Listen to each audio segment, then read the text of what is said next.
para nabi dan para rasul dia. Dia ada 124,000 Nabi. Daripada 24,000 Nabi. itu ada 313 rasul. Daripada tu 313 rasul tu ada 25 nabi dan rasul. Daripada 25 orang tu 5 yang terpilih, ulul.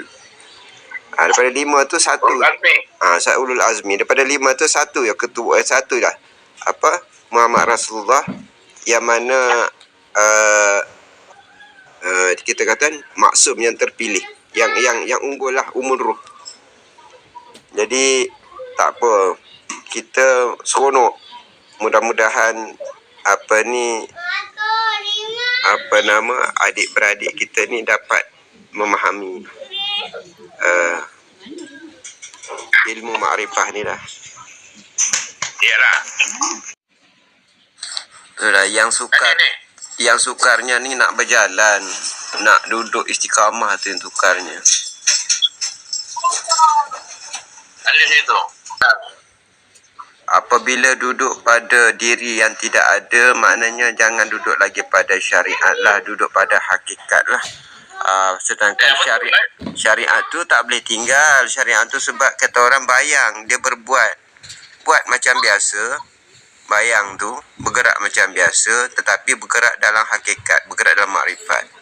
Sebab bila dah memahami tu bukan lagi berpakaian syariat, kena berpakaian hakikat. Tapi maksudnya tetap syariat berbuat macam biasa, pakaian biasa. Cuma kesedaran dan keimanan tu dah meningkat satu tahap lagi lah. Itu baru mantap tuan kalau gitu kan. Inilah nasihat pagi ni, kita boleh simpan, jazamkan dalam hati, tetap kuatkan dalam hati, teguhkan dalam hati, patrikan dalam hati, duduk pada hakikat, tetapi masih lagi berpakaian syariat. Keluar macam biasa.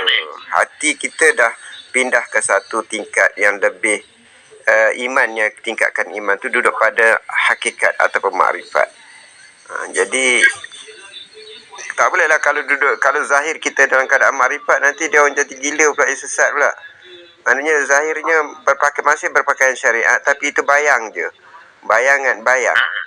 Tapi yang ampunya bayang ataupun yang hakikat di dalamnya tu, kesedaran tu dah berbuat dalam keimanan, berbuat dengan ruh ibadah, bukan berbuat dengan